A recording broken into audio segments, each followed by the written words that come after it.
نعوذ بالله قل أعوذ برب الفلق من شر ما خلق. ما بعد، السلام عليكم ورحمة الله تعالى وبركاته. أصحابتي halkan iga daawanaysa TikTok aad baydin salaamay. maanta waa maalin Arbaca, waa 27 bishii 8 2025 aan ku jirnaa. ilaahay khayrkeeda hana soo asbax.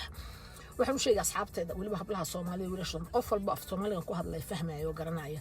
qof markuu dhibaataysan yahay uu duruufaysan yahay ee dhibaato haysato uu halka baraha bulshada soo bandhigo uu adkaysan karo. dadku waa laba shakhs, dadku waa laba siyaabood bi. dadna waa dad adkaysi badan oo wax walba liqa oo waayaha u daaya oo Ilaahay isku xira.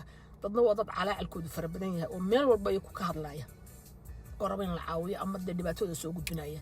marka idinkuna cayda ka daaya oo qofkaasi waalin qofka marka wad u sheegaysa si toos inta isagu la hadashid waxa ku taad walaal waxaan la sameeyay ma wanaagsana waxaan ma wanaagsana walaale jooji. laakiin daaqada ka soo furataan qofkii gaadisaan oo caydaan dambi walba uu galo adal saarayo isaga laga meelaya. way ilaahay ba dadka xukumaaya, ilaahay ba dadka xisaabaya. adigu bini aadan baad la mid oo ka daran oo ka sii liita baad u doono. marka qofku waxa lagu sheegay bilati ahsan, laakiin daaqad ban ka soo furanay waan ka faaloonaya.